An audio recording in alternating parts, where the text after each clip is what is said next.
Bonsoir, voici les titres de l'actualité de ce mercredi 7 février. Changement radical de politique pour Israël avec la victoire très nette d'Ariel Sharon au poste de Premier ministre. Séance de salutations amicales à l'audience du procès d'abus de biens sociaux des Pendelf. Alfred Sirvin a maintenant un mois pour préparer sa défense et retrouver Christine de Viejoncourt, Roland Dumas ou encore Loïc Le Flotte-Prigent. Élection municipale, ce soir la bataille politique à Dole dans le Jura dans laquelle est engagé Dominique Voynet. Le comité d'éthique se prononce pour une ouverture vers le clonage thérapeutique, mais les avis ont été partagés. La France en tête de l'Union européenne pour la hausse de la natalité, les mariages sont aussi en progression. Gros remous au sein de l'équipe de football stéphanoise des Verts après les sanctions de la Ligue nationale. C'est un véritable raz-de-marée électoral en faveur d'Ariel Sharon qui devient Premier ministre d'Israël avec plus de 60% des suffrages. La défaite est cuisante pour le travailliste Ehud Barak, les sondages l'avaient prévu, mais on a quand même assisté aux habituelles scènes de liesse d'un côté et de tristesse de l'autre. Récit Claude Samper avec Pascal Golomer. Son premier geste de Premier ministre, tout un symbole.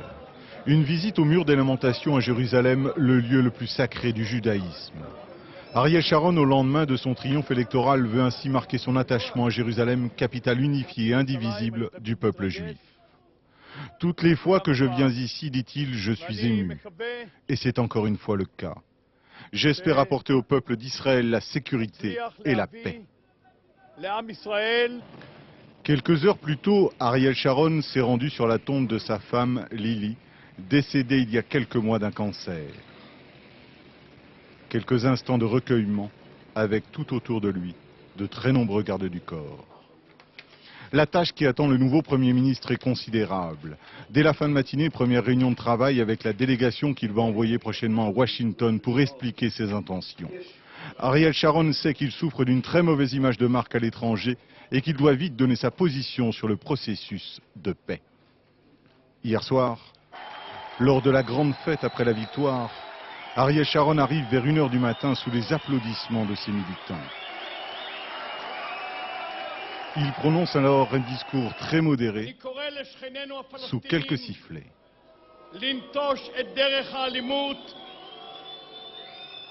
Sharon appelle les Palestiniens à reprendre la voie du dialogue et il propose de nouveau aux travaillistes un gouvernement d'union nationale. Au QG d'Ehud Barak hier soir, les larmes de la défaite et des militants de gauche complètement abasourdis. Dans son discours, Ehud Barak annonce sa démission de la présidence du parti et de son siège de député. Merci Ehud, crient les militants. En fin de soirée, Ehud Barak s'est livré à un ultime bain de foule. Aujourd'hui, il n'a fait aucune déclaration. Il faudra attendre donc son successeur pour savoir si les travaillistes participeront à un gouvernement d'union nationale. L'armée israélienne était restée sur le qui-vive tout au long de ces heures électorales. À Ramallah, des manifestants palestiniens ont jeté des pierres sur les soldats. Et à Hébron, les tirs israéliens auraient fait plusieurs blessés. Les Palestiniens ont accusé Israël d'avoir ouvert le feu à l'arme automatique et tiré des roquettes anti-chars. Dès hier soir, nos envoyés spéciaux Alain Chalvron et Gilles Jacquier recueillaient les premières déclarations de Yasser Arafat. Celui-ci indiquait qu'il respectait le choix du peuple israélien, mais le Haut Conseil du Fatah, le mouvement de M. Arafat, appelait à une escalade de l'intifada pour affronter, je cite, le boucher Sharon. Reportage à Gaza alors que le triomphe de M. Sharon était annoncé. Attentif, mais visiblement préoccupé, angoissé même, Yasser Arafat la nuit dernière, en suivant les résultats des élections israéliennes à la télévision. Il est en train d'assister en direct au triomphe de celui qui a voulu l'abattre à Beyrouth il y a presque 20 ans, l'homme de Sabra et Shatila. De mauvais souvenirs, de mauvaises nouvelles, mais le chef de l'autorité palestinienne fait contre mauvaise fortune bon cœur. Nous respectons ce que les Israéliens ont décidé. Nous insistons pour continuer le processus de paix, la paix des braves. Une main tendue en somme. Et quelques heures plus tard, ce matin, Arafat envoie son ministre des Affaires étrangères mettre un bémol, presque une mise en garde. Si son point de départ c'est Sabra et Shatila, s'il reste fidèle à ses promesses électorales, Alors il va plonger toute la région dans un horrible conflit. La rue à Gaza est restée calme aujourd'hui, presque indifférente. Comme s'il n'y avait rien de toute façon de bon à attendre, ni de Sharon, ni de Barak. Mais dans des appartements discrets de la ville, les islamistes du djihad semblent déjà fourbir leurs armes. Nous avons un compte à régler avec Sharon. Le sang palestinien et le sang israélien qui va couler plus que jamais. La bataille est ouverte dans toutes les terres, dans toute la terre palestinienne, toutes les zones.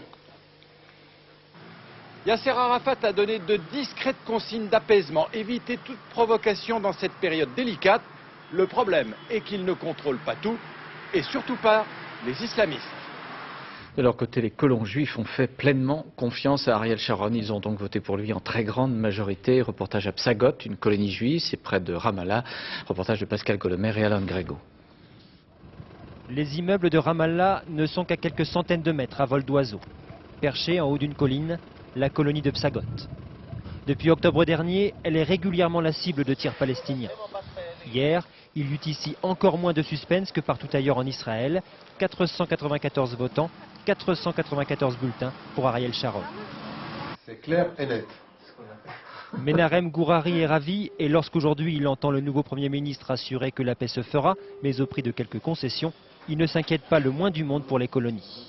On a suivi avec attention tout ce que Ariel Sharon a dit tout au long de la campagne électorale et nous savons très bien qu'il a dit qu'aucune localité juive ne serait démantelée. Et je pense qu'Ariel Sharon a voulu donner un autre ton de sa personnalité. Quelqu'un qui, tout en gardant des positions très fermes, a quand même la possibilité de continuer un dialogue. Un nouveau ton, mais pas de revirement, loin de là. C'est aussi l'avis du rabbin Botchko dans la colonie voisine. Son école talmudique accueille depuis 5 ans une soixantaine d'étudiants. De nouveaux locaux seront inaugurés demain. Il fait entièrement confiance à Ariel Sharon pour qu'aucune colonie ne soit démantelée. Comment pourrait-on accepter que dans notre propre pays, l'on puisse considérer qu'une partie doit être interdite d'établissement aux enfants d'Israël? Ça, c'est quelque chose que nous ne pouvons pas accepter. Tous, ici à Psagot, comme dans la plupart des colonies de Cisjordanie, espèrent désormais ne plus être l'enjeu d'éventuelles négociations de paix avec les Palestiniens. Et cette victoire du chef de la droite nationaliste israélienne ressemble bien à une revanche pour un homme, aujourd'hui âgé de 72 ans, qui a longtemps fait peur. Charles Anderlin retrace le parcours d'Ariel Sharon.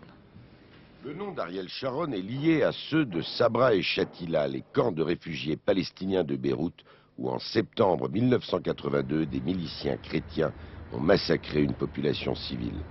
Selon les sources, il y avait eu quelques centaines ou quelques milliers de morts. Ariel Sharon, ministre de la Défense, avait préparé et déclenché en juin la guerre au Liban pour y détruire l'infrastructure de l'OLP. Après le massacre, une commission d'enquête avait exigé son limogeage.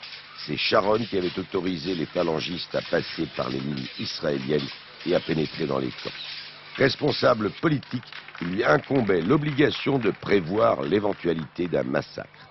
Durant toute sa carrière militaire, Ariel Sharon a été le guerrier sans peur dont il fallait pardonner les bavures, mais aussi celui dont les Israéliens louaient les faits d'armes. En octobre 1973, sa percée dans le secteur du canal de Suez a changé l'issue des combats. Dans la vie civile, bien que ministre de plusieurs gouvernements, il a toujours pris le temps de s'occuper de sa ferme, tout en réfléchissant au jour où il serait à la tête du gouvernement. Devenir Premier ministre, cela n'a jamais été mon rêve. Mais je crois que si je le deviens un jour, je pourrais réaliser quelques-uns des rêves de cette nation. Ariel Sharon a toujours condamné les accords d'Oslo qu'il considérait comme dangereux pour Israël. Aux côtés de Benjamin Netanyahou, il a participé aux manifestations contre Yitzhak Rabin. Ministre des Affaires étrangères en 1998, il a eu quelques contacts discrets avec certains dirigeants palestiniens, mais sans aller toutefois jusqu'à serrer la main de Yasser Arafat, par exemple lors du sommet de White River aux États-Unis.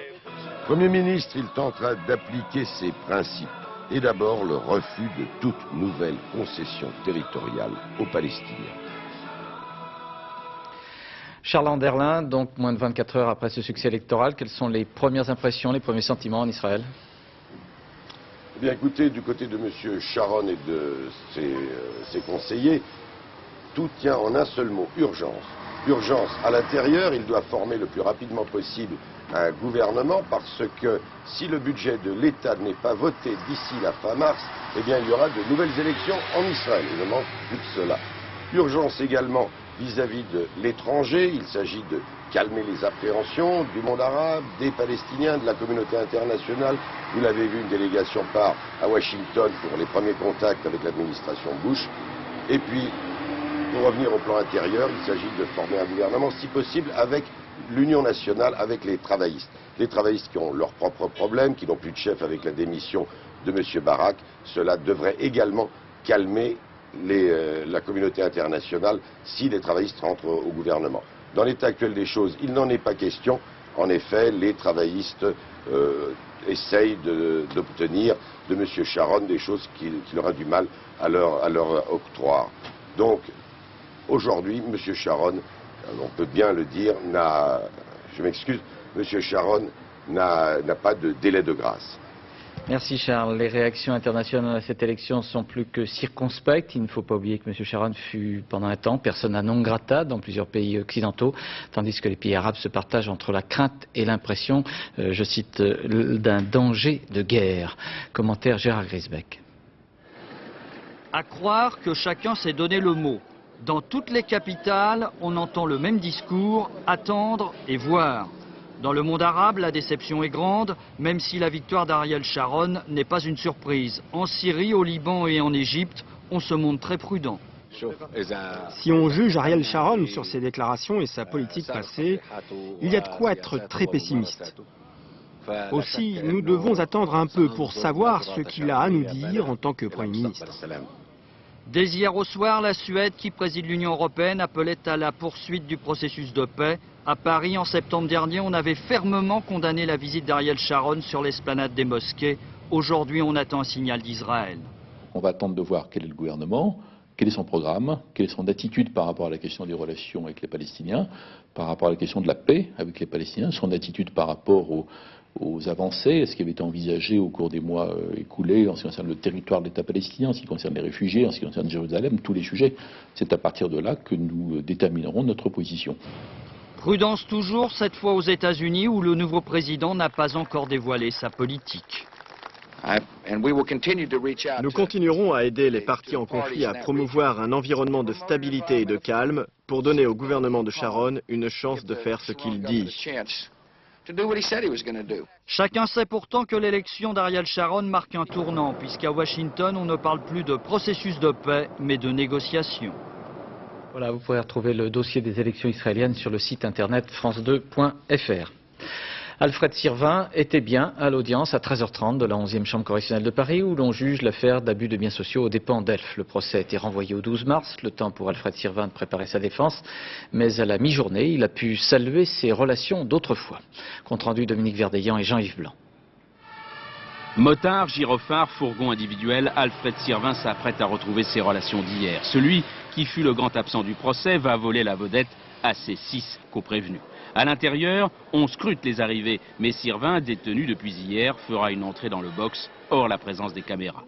Bronzé, souriant, élégant, Alfred Sirvin est salué par quelques applaudissements et un « A » de satisfaction dans le public. Successivement, chaque prévenu vient le saluer. D'abord, Christine de Viejoncourt, qui l'embrasse. Je crois qu'ils étaient heureux de se retrouver et elle lui a posé des questions sur cette longue traque de 4 jours et cette première nuit à la Maison de l'Arrêt de la Santé. Et voilà. Amusé, Alfred Sirvin s'entretient un instant avec Loïc Le Floch-Prigent, son ancien patron, et André Tarallo, l'ancien Monsieur Afrique du groupe. Puis, Roland Dumas s'avance, la main tendue. Lorsqu'un homme est dans la peine, on va lui serrer la main, c'est le geste de courtoisie. S'il ne l'avait pas serré, que n'aurait-on dit? Toujours souriant, Sirvin déclare « Je suis là pour répondre aux questions de la justice ». Ses avocats, eux, portent plainte pour vol de documents personnels, principalement un agenda comportant 200 noms de personnalités. Des photos ont été, et notamment un répertoire téléphonique, ont été dérobés dans les diverses résidences de M. Sirvin aux Philippines. Cette évidente joie collective de se retrouver sera-t-elle au programme de nouveau le 12 mars? Car cet après-midi, un homme a tenté de jouer les troubles faits. Le procureur s'est adressé directement à Alfred Sirvin. Durant votre absence, lui a-t-il dit, eh bien vos 6 co-prévenus vous ont abondamment chargé de tous les péchés de la terre. Ainsi, Loïc Le Floch-Prigent nous a dit qu'il s'était senti trahi par Alfred Sirvin. Roland Dumas, lui, a parlé d'une organisation parallèle chez Elf. Dans le box, à ce moment-là, Alfred Sirvin a continué à sourire, mais difficile de dire s'il s'agissait d'un sourire de satisfaction ou d'ironie.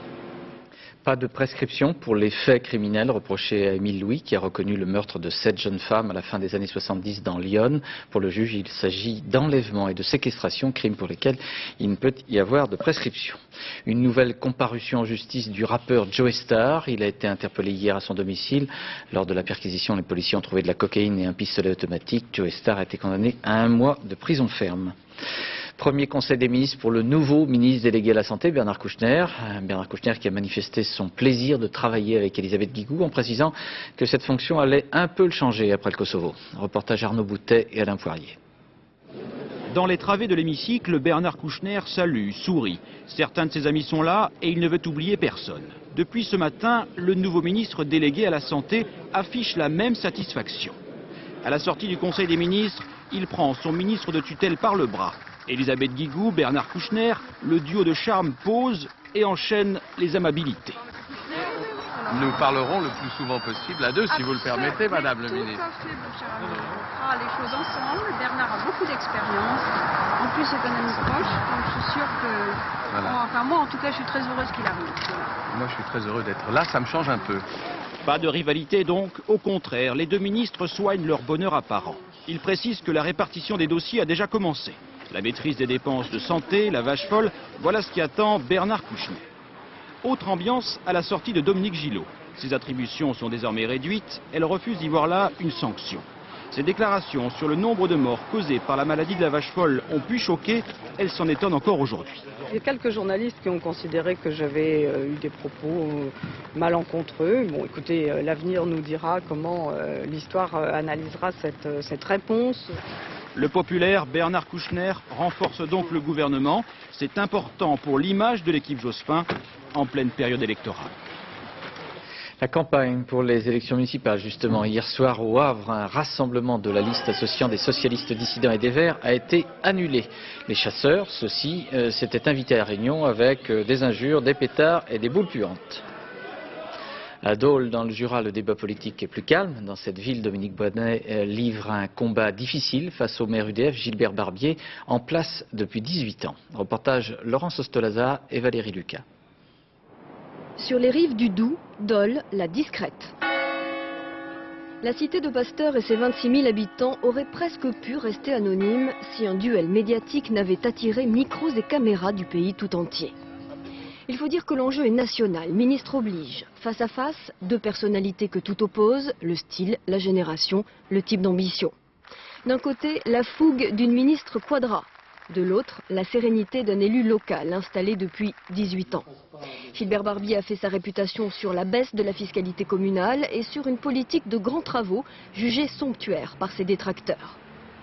Face à lui, celle qui en 97 lui ravit sa place de députée. Elle est aujourd'hui conseillère municipale de l'opposition, mais aussi ministre du gouvernement.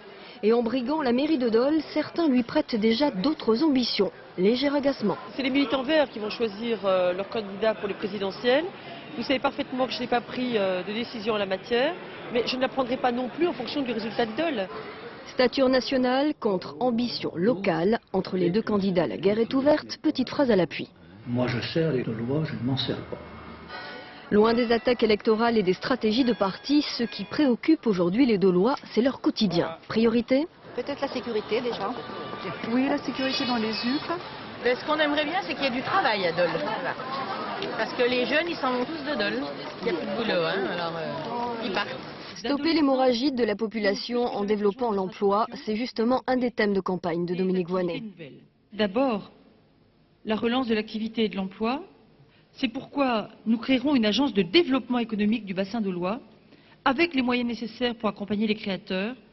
Gilbert Barbier, lui, préfère miser sur la lutte contre la délinquance autour de la cité des Ménil-Pasteur, qu'il veut, dit-il, sécuriser.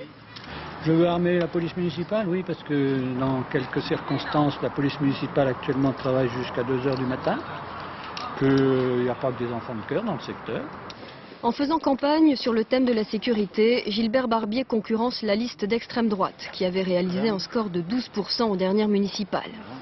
Les 11 et 18 mars prochains, d'autres listes seront à observer à Dole, une de gauche, anti-Maastricht, une autre associative, proche du mouvement Motivé. Voilà qui devrait alimenter les pronostics sur le marché, place de l'église, où à 5 semaines du scrutin, certains électeurs laissent encore planer le doute. Je suis la maman de Dominique Voynet. Alors je ne sais pas encore bien pour qui je vais voter, mais je vais réfléchir. Et puis deux sondages concernant Toulouse, deux sondages contradictoires. L'un pour Sud Radio et la Dépêche du Midi donne Philippe Douste-Blazy gagnant, l'autre pour France 3 et Radio France annonce une victoire de la gauche plurielle. L'autorisation du clonage thérapeutique a été donnée par le Comité national d'éthique, mais les avis au sein de ce comité ont été très partagés. Ce clonage pourrait permettre de nouveaux traitements. L'avis du Comité d'éthique avait été sollicité par le Premier ministre. Commentaire et explication avec Laetitia Legendre. Le clonage thérapeutique peut être une solution pour soigner certaines maladies dans l'avenir. Il s'agit de prélever sur un embryon cloné, c'est-à-dire obtenu sans fécondation, des cellules dites souches. Ces cellules sont encore à un stade qui leur permet d'évoluer, par exemple en cœur ou en nerfs. Si les chercheurs parviennent à contrôler ces cellules, on pourrait alors s'en servir pour réparer un organe malade. Le clonage thérapeutique est déjà autorisé en Grande-Bretagne et aux États-Unis. Le jour où il le faudra, parce que l'évolution scientifique internationale en sera à ce niveau, nous pensons qu'il ne faut pas que la France soit à l'écart de ce qu'attendent les malades.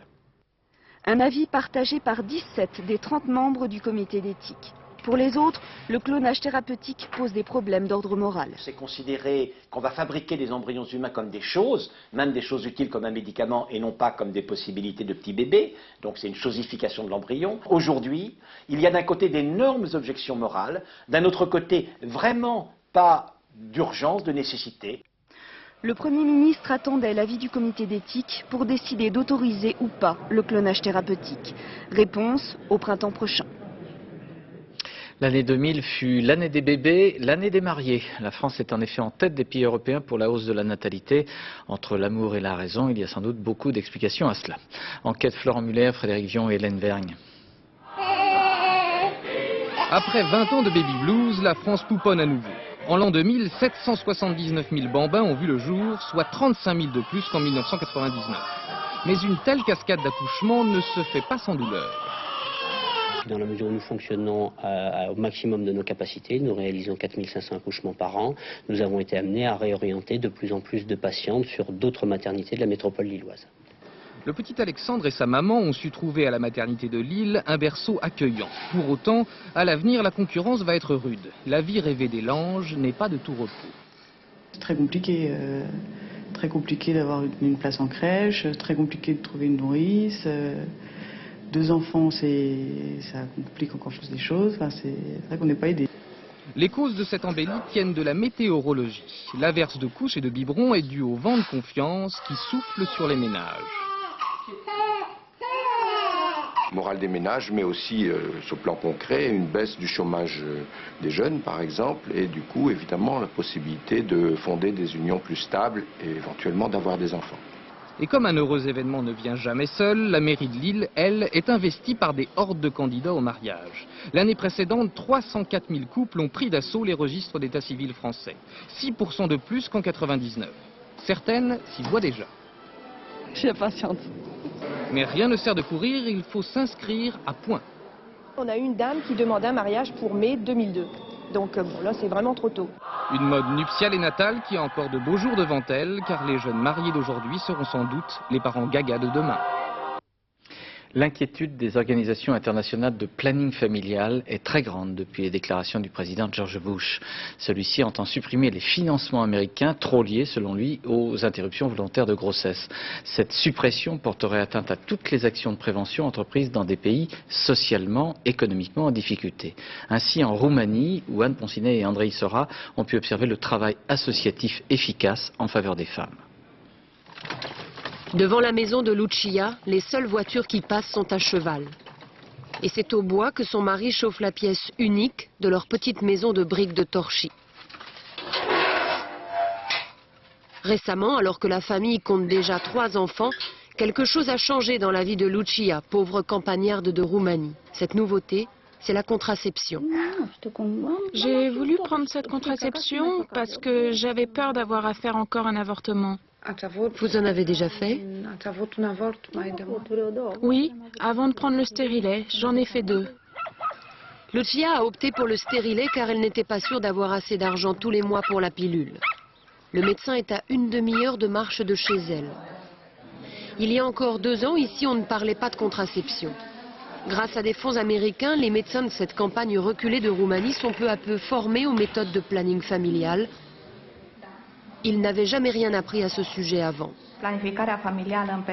L'information sur la planification familiale, c'était un sujet tabou sous Ceausescu. Tout ce qu'on apprenait à ce sujet à l'université, c'est que la pilule et le stérilet étaient cancérigènes. L'association Sex, qui a monté ce programme d'information, ne milite pas pour que l'avortement soit remis hors la loi en Roumanie, comme du temps de Ceausescu, lorsque des femmes mouraient au cours d'avortements clandestins. Mais toute son action a pour résultat de limiter le recours à l'avortement. L'accès à l'avortement, c'est extrêmement facile en Roumanie. Notre mission, c'est de conseiller, d'aider les femmes de ne pas arriver à un avortement. C'est d'aider les femmes d'avoir les moyens de planification familiale moderne. Le réseau mondial des plannings familiaux espère que les déclarations de George Bush ne préfigurent pas une réduction de leurs subventions. Car même si ces associations reconnaissent le droit à l'avortement, elles œuvrent pour en réduire le nombre, particulièrement en Roumanie, où le nombre d'IVG a atteint des sommets au début des années 90. Cela fait maintenant 1 mois que l'idée, lancée par Claude Allègre et reprise par Jack Lang, des travaux personnels encadrés, est effective dans les lycées. Ces travaux s'adressent aux élèves de classe de première, c'est bien, mais cela suppose quelques changements d'habitude, comme le montre ce reportage au lycée Pablo Picasso à Fontenay-sous-Bois dans le Val-de-Marne, reportage de Nabila Tabouri et Claude Barnier. Une classe, des élèves, un professeur. Cliché immuable du cours magistral. Brisez cette image et vous obtiendrez le cours de TPE, Travaux personnels encadrés. L'enseignant n'est plus en face des élèves, il s'installe parmi eux, le but étant de les aider à réaliser un mini-mémoire qu'ils présenteront à la fin de l'année. On a commencé à se poser la question, qu'est-ce qu'un journal à partir de la définition du dictionnaire. Mais justement, on en a tellement qu'on ne sait pas quoi choisir.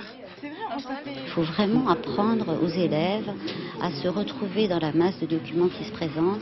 Et donc, il faut leur apprendre à faire le tri au milieu de tout ça, à faire de la sélection, à hiérarchiser l'information. Divisés en petits groupes, les élèves de première sont encadrés par 2 enseignants de 2 matières différentes. Leurs thèmes de recherche, la mémoire, l'eau, l'image ou encore la ville, on teste ainsi leur esprit d'analyse. Ça m'apporte une certaine autonomie et aussi un travail collectif que j'ai pas l'habitude d'avoir. Donc je consulte mes camarades et on avance ensemble. Manque de personnel formé, de moyens matériels, centre de documentation exigu, la mise en place des TPE est encore trop souvent un véritable casse-tête pour les enseignants. C'est une expérience difficile que je regrette pas de faire, mais je pense qu'il va falloir quand même aménager, limiter les ambitions. L'objectif des TPE, préparer les lycéens aux méthodes de travail de l'université. Mais sans moyens supplémentaires, la généralisation en classe de terminale, prévue l'an prochain, risque d'être compromise. Sport, l'équipe de football, sans doute au passé le plus prestigieux de toutes les pelouses françaises, Saint-Étienne, vient de subir une série de sanctions qui la déstabilisent fortement. À l'origine, ce sont des affaires de faux passeports qui ont conduit la Ligue nationale de football à ainsi pénaliser les Verts. Commentaire Nathanaël Dorinxin. T'inquiète pas, président, on sera toujours là. Dans l'enceinte de la Ligue nationale de football, les supporters de Saint-Étienne continuent de soutenir leur équipe. Quelques encouragements, les Verts viennent de vivre un mardi bien difficile. Sur le terrain de Rennes, Saint-Étienne s'est incliné 3-0. Une défaite de plus, quelques heures à peine après la décision prise à la Ligue nationale de football de sanctionner le club dans l'affaire des faux passeports de l'Ukrainien Levitsky et du Brésilien Alex. Nous avons décidé de donner le match Toulouse-Saint-Étienne gagné à Toulouse, donc Saint-Étienne perd 3 points. Et pour le surplus, nous l'avons condamné à 3 points de pénalité supplémentaires. 6 points perdus, l'AS Saint-Étienne n'est plus que 16e au classement du championnat de France et se retrouve en position de relégable. La Ligue, maintenant, veut la peau du club. Ça ne peut pas être plus clair. Je veux dire, on fait que constater l'étendue des dégâts. Saint-Étienne prend ses distances vis-à-vis de la Ligue. Aujourd'hui, le président du club a mis à exécution les menaces de démission avancées hier soir. J'ai pris la décision dès demain matin de démissionner de ma vice-présidence de la Ligue. Je n'ai plus rien à faire avec ces gens-là. Metz blanchi, Monaco blanchi. Visiblement, Saint-Étienne n'apprécie pas le fait d'être le seul club sanctionné dans cette affaire de faux passeport. Au championnat du monde de ski à St. Anton en Autriche, le titre du champion du monde de descente a échappé au favori Hermann Maier. Ce soir, un espoir peut-être pour la Française Christelle Sayoni dans le spécial Slalom Dame. Résumé maintenant de la journée avec nos envoyés spéciaux Florent Gautreau et Raymond Chaplard. Maier, beau joueur, félicite Hannes Trinkel, l'étonnant vainqueur. Mais le mythe Maier a vécu, l'invincible est vaincu, Hermann n'est plus Herminator.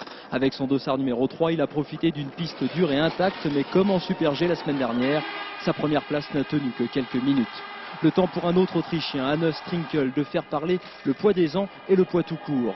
33 printemps et 100 kilos, des chiffres qui font la différence à l'arrivée. L'Autriche peut fêter un champion du monde, mais pas celui qu'elle attendait. Ce ruban de lumière dans la nuit autrichienne, c'est la piste aux étoiles du slalom féminin. Il fait nuit, mais il ne fait pas froid. La neige va se dégrader très vite. Les premières concurrentes sont avantagées. Et justement, Christelle Sayoni a le dossard numéro 4. Elle ne prend pas de risque sur le haut du parcours, mais elle ne fait pas de faute. Allez, Kiki, allez! 200 mètres plus bas, son mari Christophe Sayoni, 18e de la descente homme ce matin. Mari anxieux ce soir. Allez, c'est bien. La Française termine deuxième de la première manche à 19 centièmes de la Suédoise Anja Persson. Un excellent résultat, d'autant que la grande favorite du slalom, la Croate Kostelic, ne finit que troisième à plus d'une seconde de la Française. Christelle et Christophe Sayoni vont maintenant se concentrer sur la deuxième manche. Réunion de famille avant la grande explication. Jusqu'à la fin du mois de juin, au Théâtre des Champs-Élysées, vous pourrez assister à une série de concerts très particuliers. Les orchestres Lamoureux s'y produiront sous la direction de leur chef Yutaka Sado. Mais il y a un plus, la participation directe, après tirage au sort, des spectateurs à la vie de l'orchestre. Regardez, récit Michel Monpontet, Christian Gallet et Adèle Zouiwesh.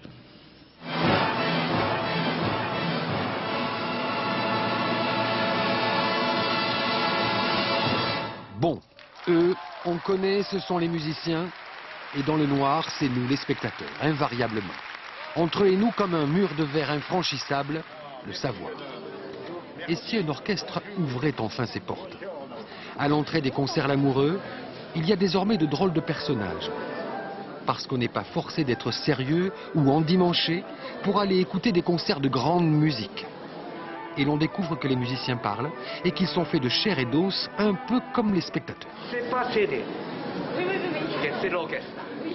Avec un CD, vous aviez, avouez-le, essayé dans votre salon. Mais là...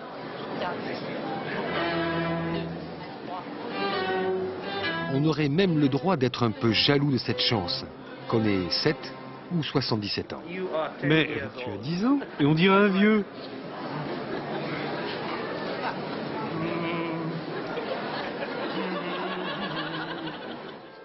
Et si le régisseur de ces concerts Lamoureux était même assez fou pour nous lancer une invitation?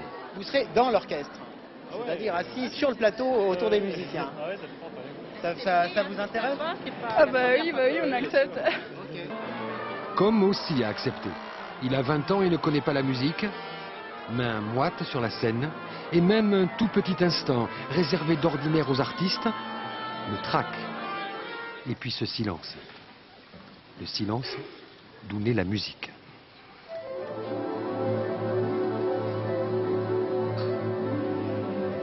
Des voiles sonores qui se lèvent. Des vagues qui montent et enflent. C'est l'air du grand large de la musique.